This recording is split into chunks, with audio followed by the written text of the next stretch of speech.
Shalom Aleichem, paz seja convosco. Você está no Israel para Jesus, programa dedicado a compartilhar conteúdos e informações a respeito do povo de Israel. Aqui falaremos sobre a história, tradições, costumes, cultura milenar do povo judeu, como também compartilhar os desafios e as bênçãos do trabalho de evangelização. E também encorajar você a se unir a nós nesta tarefa tão sublime e especial que é fazer o nome de Jesus conhecido entre judeus e não judeus. 14 de maio é uma data muito especial no calendário judaico, no calendário de Israel, essa data aí que comemoramos no mês passado, porque é a data que em 1948, 14 de maio de 1948, é a data onde se estabeleceu o ressurgimento do Estado de Israel. E neste programa nós falaremos um pouco da história desse momento marcante, pós-bíblica, do povo de Israel. No programa passado falamos a respeito do sionismo, que foi um movimento, uma força que serviu como início, para que o Estado fosse aí restabelecido. E esse movimento trouxe uma grande contribuição para o ressurgimento do Estado de Israel. E nós daremos continuidade, e agora sim, hoje, falando exatamente a respeito do ressurgimento do Estado de Israel. E está conosco aqui mais uma vez o pastor Eginaldo Hélio. Seja bem-vindo, pastor. Obrigado, pastor Modo. Uma honra estar aqui novamente. Exatamente. Nós estamos, então, aí dando continuidade ao que nós falamos no programa passado, né? Pastor Eginaldo Hélio, é sempre um prazer tê-lo aqui conosco. Já gravou outros programas também com a gente. Você pode voltar lá e assistir, sempre nos enriquecendo com a história, porque também a história faz parte, né, pastor, da vida, né, do nosso irmão Eginaldo Hélio, que é jornalista, é pastor no Centro Evangelístico da Vale da Bênção, né? Fundador e líder também da Missão Atenas, também um apologeta, professor nas áreas de teologia sistemática, escatologia, história da igreja também, e é escritor, já com diversos livros aí escritos, e no finalzinho do programa também vai apresentar um livro que tem tudo a ver com o que nós estamos tratando aqui no programa de hoje. Pastor Eginaldo, muito bem-vindo. Mais uma vez fica aqui o nosso agradecimento em conseguir mais um espaço na sua agenda, que não é fácil, né, pastor? E hoje falando sobre renascimento de Israel. Quando ocorreu exatamente o renascimento de Israel, pastor? Esse ano completou 74 anos de existência, né? 14 de maio de 1948, aquele povo que ficou quase 2000 anos disperso, aquele povo que já vinha aí há no mínimo 50 anos falando, né, num movimento sionista de se tornar uma nação efetivamente outra vez, conseguiu essa grande conquista em 14 de maio de 1948. A gente pode dizer que esse foi talvez um dos maiores acontecimentos do século XX, foi o renascimento de Israel. Se a gente pensar em tudo aquilo que a Bíblia fala sobre a história do mundo, tudo aquilo que a Bíblia fala do papel dos judeus, tudo aquilo que implicou esse renascimento, nós tivemos aí um acontecimento ímpar na história da humanidade. Isso não tem nada igual, isso não tem nada parecido, né? Um povo que viveu espalhado, um povo que teve uma história efetiva, marcante, como é a história do povo judeu que está na Bíblia, passa uma boa parte do seu tempo disperso e de repente é uma nação outra vez. Foi algo assim espetacular, né? Não tem como não falar disso. E é um período onde também acontece algo trágico também na história do povo de Israel, está bem ali próximo do Holocausto, né, pastor? O que foi o Holocausto? Então aqui é bom até, e é um negócio interessante, porque nós nos referimos a esse período, né, que é um período, assim, como você diz, trágico da história da humanidade, como o Holocausto. Mas os judeus não gostam dessa palavra. Por que eles não gostam? E eles têm razão. Porque a palavra holocausto, ela se refere ao sacrifício que era feito lá né, já começando lá no deserto, lá em Levítico, e holocausto significa todo queimado. Então era um sacrifício que você queimava ali completamente diante de Deus. E o que aconteceu com os judeus nesse período não foi uma oferta a Deus, foi realmente uma catástrofe. E por isso os judeus chamam isso de Shoah, que significa catástrofe. Então, para um judeu não é o holocausto, é Shoah. Tanto que eles têm o Yom HaShoah, né, que é o dia da catástrofe, porque é um esforço para que isso nunca seja esquecido. Inclusive, você pode olhar assim, você tem muitos livros, você tem muitos filmes, você tem documentário, você tem muita coisa produzida sobre esse período. Por que isso acontece? Porque os judeus, eles sabem que isso pode vir a acontecer outra vez. Então, eles têm a preocupação muito grande que ninguém... A ideia deles, né? Eu lembro um livro que falava um pouquinho, que era o Itzkor, e ele falava que significa lembre-se, não esqueça desse período. Então, a humanidade não pode esquecer da atrocidade que houve ali, embaixo da doutrina nazista, que, no mínimo, a gente fala no mínimo, 6 milhões de judeus sofreram ali. Não foram só judeus, outros grupos também sofreram, mas o grande alvo, e aqui é algo que as pessoas precisam parar e observar, o grande alvo ali foram os judeus. Teve outros que foram, inclusive cristãos, foram também nessa situação, mas não havia uma preocupação maior com os outros grupos. A preocupação era, de fato, judeus. E o que acontece também a partir de 1941 é que surge aquilo que o Himmler mesmo chama de a solução final, que era você acabar com todos os judeus. Isso é uma coisa tão, como eu posso falar assim, tão inexplicável.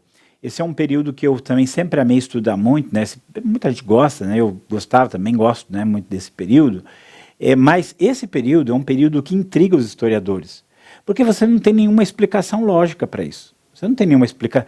Eu falo assim, a não ser que você creia na Bíblia, a não ser que você entenda que há um papel singular para o povo judeu, a não ser que você entenda que existe um mal rondando a terra e influenciando a história, você não consegue entender o que aconteceu lá, porque é um negócio muito estranho. E aí, nas minhas leituras, eu lembro assim que tinha umas coisas até engraçadas, né? Por que o Hitler queria acabar com os judeus? Qual a razão dele? E tinha um que dizia o seguinte, porque teve um judeu militar que tomou a namorada dele. Então, imagina, né? Ficou com raiva de tomar a namorada dele, aí ele se vingou dos judeus desse jeito. Ele disse que ele não gostava nem de militar nem de judeu, então era porque o judeu tomou a namorada dele, judeu militar. E teve um que disse que ele teria pego o sífilis de uma prostituta judia e por isso ele tinha raiva dos judeus. E aí vai várias teorias, gente, mas nada disso faz nenhum sentido. Nem mesmo o aspecto econômico. Porque as pessoas falam assim, os judeus tinham dinheiro, e tinham, então ele precisava de dinheiro para fazer a guerra, e aí é onde ele, então, faz isso com os judeus para ter o dinheiro. Só que isso seria coerente se ele tivesse feito isso só com judeus ricos. Mas judeus paupérrimos, né? Até lembro agora o autor, e ele fala assim, já lembrei, é o Alain Besançon, ele fala assim, que sentido tem, por exemplo, o caso famoso, né, da Anne Frank. Eles são judeus que estão escondidos lá num armazém, lá no meio do nada. Aí você faz uma operação militar para pegar um judeu que não tem dinheiro, não tem mais nada ali, para acabar com ele e levar a campo de concentração. Tem sentido nenhum. Não tem sentido. O Ben Abraham, né, que escreveu vários livros, né, faleceu há pouco tempo, ele, num dos livros dele, conta o seguinte, que quando estava terminando a guerra, muitas vezes eles tiravam soldados alemães feridos, que estavam sendo levados de trem para ser tratados, eles tiravam esses alemães, soldados alemães do trem para colocar judeus para mandar para Auschwitz para serem mortos. E aí ele faz a pergunta assim, que coisa era essa que era mais importante você matar um judeu do que você salvar um soldado alemão? Então não existe uma explicação lógica à parte daquilo que a Bíblia fala sobre os judeus para explicar essa situação. Mas a gente sabe que toda essa perseguição, tudo isso que aconteceu, foi um grande impulso para que os judeus retornassem para a terra e, de fato, aquela palavra que eles não escutaram há 50 anos antes do Theodor Herzl, eles começassem a escutar. Porque nisso muitos judeus... uma coisa que a gente precisa ter em mente é que, embora a Segunda Guerra tenha começado em 1939 e acaba em 1945, esse é o período crítico, né? 41 em diante também é mais crítico ainda, mas, de fato, a perseguição dos judeus já começa em 1933, quando o Hitler assume o poder, né? As chamadas leis de Nuremberg, elas já colocam os judeus em uma situação muito ruim. Então, nisso, muitos deles já estão migrando para a terra, né? Estão indo para a terra de Israel. Você tem, e quando começa a guerra, aí o desespero para ir para lá ainda era maior ainda, porque agora eles estavam indo nos campos de concentração. Tem até uma história muito famosa, que o Leon Uris escreveu o livro, né, do navio chamado Êxodos, virou filme também, que é um navio que ele sai da Europa para ir para a terra de Israel, e só que chega lá não deixam entrar, proíbe a entrada. E aí esse pessoal começa a morrer, é um caos, e foi um problema muito grande para ele. Mas a gente pensar que ali foi uma sacudida no mundo, e vamos lembrar da frase do Herzl, né, que eu falei no programa anterior, quando ele previne os judeus, ó, vocês estão aí tranquilos, porque o antissemitismo na Europa, ele arrefeceu, ele tá brando. Mas quando ele explodir outra vez, vocês não vão poder suportar. E foi justamente o que vai acontecer nesse período tão drástico da história da humanidade, tão terrível, né? Bem colocado, pastor, porque, na verdade, o Holocausto foi uma atrocidade, algo terrível contra a humanidade, né? Porque, como o pastor disse, né, ciganos, homossexuais, negros foram mortos, né? Mas uma quantidade massiva de judeus, por isso que se destaca, né? Sendo mais de 6 milhões de judeus foram mortos. E, como o pastor bem disse, né, não há razões para isso, né? Até mesmo dos motivos que, né, a história conta, né, de que a raça ariana, a raça pura, né, e que os judeus eram um povo que também é totalmente descabível, não faz sentido algum. Mas é interessante que mesmo essa situação totalmente adversa e terrível, ela vai justamente contribuir de alguma forma, né? Vai ter a sua importância para isso, como o pastor bem está falando, né? Vai dar um impulso. Vai dar esse impulso. Vai dar um impulso para a migração prática, que eles começam a ir para lá, e quando termina a guerra, a questão está ali. E agora? Né? As pessoas foram testemunhas das injustiças que aconteceram. E então entra algo, e isso aqui me chama muita atenção. Eu lembro quando eu estava fazendo jornalismo, eu tive uma professora que ela era muito boa em história, mas ela era fantástica. Então o pessoal ficava inclusive com raiva de mim na sala, porque ela era a última aula da sexta-feira. E eu não deixava ela ir embora porque eu ficava fazendo perguntas uma da outra. Imagina justo pessoal, na sexta-feira. E a pessoa querendo ir embora, mas não tinha jeito, gente. Eu gostava demais da aula dela, ela atendia tudo. E aí eu perguntei assim para ela, professora, como foi que aquela terra da Palestina ali, chamada de Palestina, ela foi parar na mão dos britânicos? Porque vamos lembrar que terminado a guerra, né, tem que resolver a questão, onde vamos colocar os judeus, porque realmente eles precisam ter um lugar para eles, e eles querem aquela terra. E aí, em 1947, quando você vai ter ali a decisão. Mas a grande questão nisso tudo era o seguinte, que isso só aconteceu porque aquela terra lá não estava mais na mão dos turcos otomanos, estava na mão dos britânicos. E minha pergunta para a professora era, por que na mão dos britânicos? E ela era mais que pronta, respondeu. Porque quando acontece a Primeira Guerra, o Império Otomano, que era o Império Turco, ele era assim, largo, poderoso, mandava ali naquela região, mas ele também falavam que ele era o homem doente da Europa, que ele também já estava meio bambeando. E quando começa a guerra, vamos lembrar que também a Primeira Guerra Mundial, ela começa com os alemães. Então os alemães falam para os turcos, olha, se vocês lutarem ao nosso lado, quando nós vencermos, nós vamos construir uma rede, uma malha de estrada de ferro na Turquia todinho. Então pronto, né? Vamos lutar do lado de vocês. Só que perderam. E aí, nisso que eles perderam, aquela região ali vai se tornar um protetorado britânico. Então, o fato de se tornar um protetorado britânico, a possibilidade ali de haver a futura partilha vai ser muito mais fácil. E vamos assim, né? Depois vocês têm os argumentos contra dos inimigos, né, que eles vão ter, que eles falam assim que foi uma espécie de o Ocidente quis lavar a sua consciência com relação àquilo que tinha acontecido dos judeus e compartilhou a terra. Mas, na verdade, gente, a questão dos judeus já era uma questão que vinha há muito tempo. Como a gente viu no programa passado, eles já estavam migrando para a terra, já tinham um movimento que eles voltassem para a terra e se tornassem um país autônomo outra vez. Sempre teve presença judaica. Sempre teve a presença judaica lá. Então, o que precisava era resolver uma situação que já vinha acontecendo há muito tempo. E isso se tornou muito mais fácil de acontecer, uma vez que você tinha aquela região lá nas mãos de um país que era praticamente o líder do Ocidente, que era a Inglaterra, né? E eis que aí nós temos a ONU, né, que é a Organização das Nações Unidas, que um dos papéis era estabelecer esses acordos de paz e tudo mais. Qual foi o papel da ONU, inclusive do nosso país, né, do Brasil, nesse processo aí de renascimento? Então, assim, acho que é algo assim que tinha que ser ensinado na escola. Eu fui professor de história e eu ficava bravo porque você não tinha nada disso nos livros, né? Os livros vinham prontos sem falar, mas isso é uma história que tem que ser contada. Então você tem aí, até um pouquinho já antes de acabar a Segunda Guerra Mundial, você já tinha toda uma negociação para se criar as Nações Unidas, né?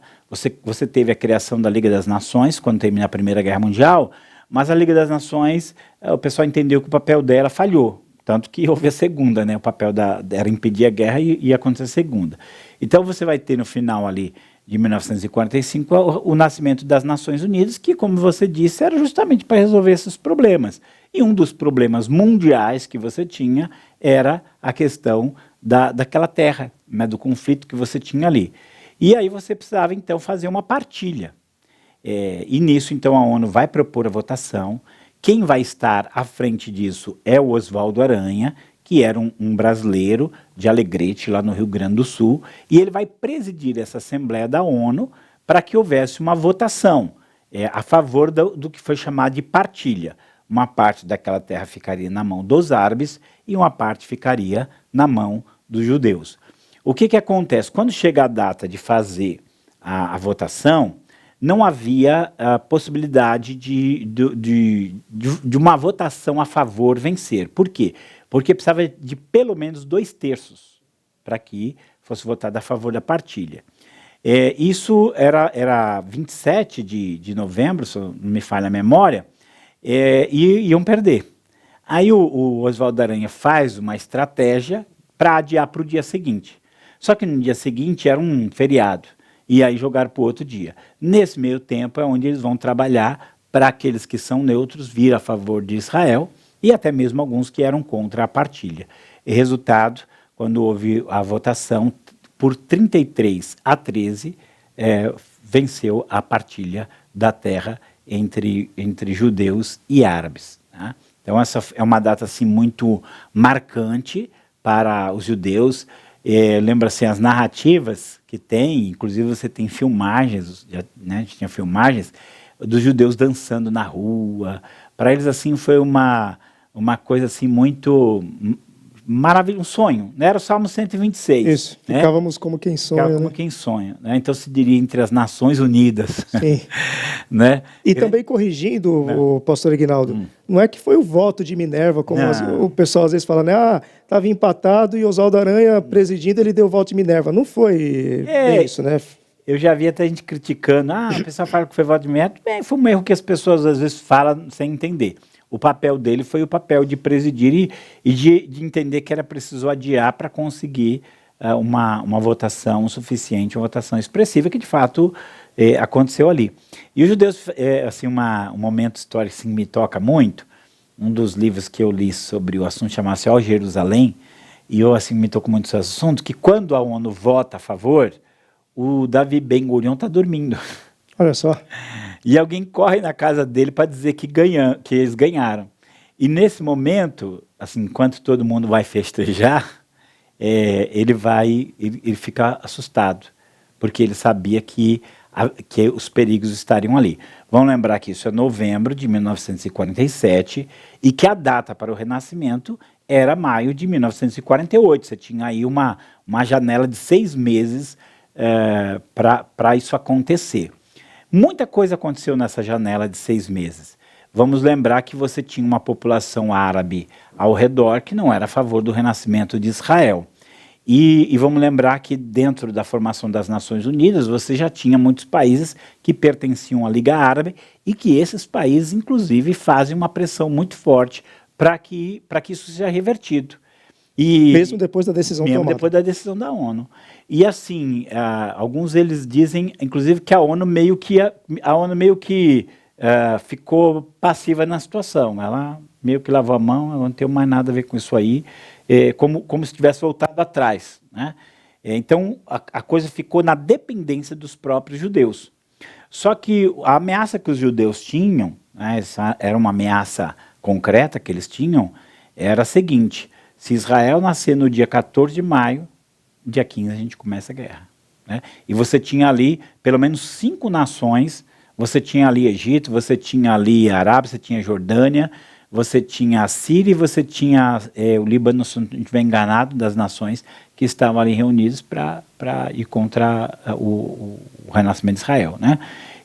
Então aí nós vamos ver onde entra o voto de Minerva, né? Que isso aqui é uma parte da história que nem sempre o pessoal conhece. Quando chega o dia 14 de maio, metade do que seria a liderança de Israel era a favor e metade era contra. Então, por quê? Porque eles falaram, se a gente amanhã o Estado renasce, vem os inimigos, a gente não tem força para resistir, né? E então a tendência deles era não fazer a fundação da nação no dia 14 de maio. Quem ia dar o voto de Minerva era um dos generais chamado Moshe Sharet. E ele está saindo dos Estados Unidos e o pensamento dele era que ia ser contra. E aí existe outro detalhe. Nos Estados Unidos, o Estado maior dos americano era contra também. Era contra a fundação. Só que o presidente na época, que era o Truman, ele tinha prometido para o Chaim Weizmann, né, que se Israel proclamasse a independência, que os Estados Unidos ia ser o primeiro país a reconhecer. Prometeu. Já tinha prometido muito tempo. Quando chega nesse momento que o Sharet está indo para Israel, para Tel Aviv, para fazer a fundação, tem uma ligação para ele no aeroporto. E aí ele vem e fala, era uma ligação da parte do Truman dizendo para ele, olha, se vocês fundarem Israel, acho que é no dia seguinte, né? Não sei se era naquele dia, no dia seguinte, os Estados Unidos vão ser o primeiro país a reconhecer. Então, quando ele já volta com a promessa do reconhecimento, e aí ele reconhece Israel, e os Estados Unidos reconhecem, depois a Rússia, e aí a coisa vai. Mas nós sabemos que o que aconteceu ali se cumpriu. No dia 14 de maio, as tropas britânicas vão embora e a guerra começa. A promessa dos árabes era que em 15 dias eles iam jogar Israel no mar, né? E aí tem um outro detalhe que é interessante da história também, né, pastor? Que quando a partilha acontece, um pedaço é dos judeus, outro dos árabes, mas Jerusalém não é de ninguém. Jerusalém é território internacional. Para um judeu, isso não era inconcebível, é só você ler o Salmo 137, né? Pegue-se a minha língua ao paladar, se eu me esquecer de ti, Jerusalém. Se eu preferir qualquer outra coisa, preferir Jerusalém, a minha maior alegria. Então, o número 1 é essa aí. E então, o que acontece? Essa guerra que os árabes diziam que em 15 dias acabavam jogando os judeus para o mar Mediterrâneo, durou 6 meses, e ao final de 6 meses, os judeus tinham ganho essa guerra. E não só ganho essa guerra, mas conquistado a parte ocidental de Jerusalém também, isso em 1948. A parte oriental só voltaria para eles em 1967, com a Guerra dos 6 Dias, né? Então, você tem, que queira ou não queira, você tem uma história épica, você tem uma coisa assim fantástica. De fato, os judeus eles não tinham o aparato bélico que eles precisariam para enfrentar. Você tinha ali coisa assim de 5 soldados para cada judeu lutando, porque a luta muitos não eram soldados. Os kibbutz viraram verdadeiras fortalezas militares, mas eram pessoas civis que estavam lutando. Que não eram necessariamente soldados. Você tinha pessoas preparadas, você tinha, mas a grande maioria não era. Né? E eles tinham uma frase deles, era a seguinte: não há escolha. Né? Outra frase que eles tinham assim: Massada nunca mais cairá, porque Massada é aquela história, né, que os romanos entram lá, Massada a fortaleza deles e derruba. Então os judeus tinham essa coisa, é vencer ou vencer, né? É vencer ou vencer. E contra todas as perspectivas, Israel é fundado 14 de maio, sobrevive à primeira de 4 guerras que viriam. Que nem tudo foram flores, né? Recebemos e está tudo ok. Não, embates e guerras no meio disso tudo. No meio de tudo isso, né? Muito bem. Pastor Eguinaldo Hélio tem um livro aqui, Israel, Povo Escolhido. Nós temos aqui nesse livro, pastor, contando um pouco desses relatos que nós tivemos aqui nessas aulas. Fale um pouco mais a respeito desse livro e aonde que nós podemos adquiri-lo. Então, olha só, esse livro ele contém aspectos históricos, ele contém aspectos teológicos e contém até aspectos escatológicos, né? Para a gente entender, eu falo assim, você abre um livro de história, vai falar de Israel. Você abre a Bíblia no Antigo Testamento, vai falar de Israel. Você abre o Novo, também vai falar de Israel. Você abre jornal, vai falar de Israel. Você liga a TV, vai falar de Israel. A todo momento, Israel está no centro. Você tem que entender a história, você vai conhecer através do povo judeu. Então, isso aqui é um livro, eu diria assim que, para um primeiro contato, é uma coisa assim, essencial para você começar a entender as questões que envolvem Israel. E você desejando esse livro, é só você entrar lá, lojamissãoatenas.com.br, lojamissãoatenas.com.br, procura lá que você vai achar esse e outros livros também. Muito bem. E para quem quer conhecer um pouco mais do trabalho do pastor, o pastor também é palestrante, conferencista, quais são aí as redes para contatos? Eu falo assim, algumas coisas, minha área é a área de ensino, né? E algumas coisas se tornaram paixões, né, na minha vida. Então, apologética, missões, história. Israel é uma dessas paixões. Então, se você quiser conhecer um pouco do meu trabalho, no meu próprio canal, Missão Atenas, você vai encontrar lá vários vídeos falando a respeito de Israel.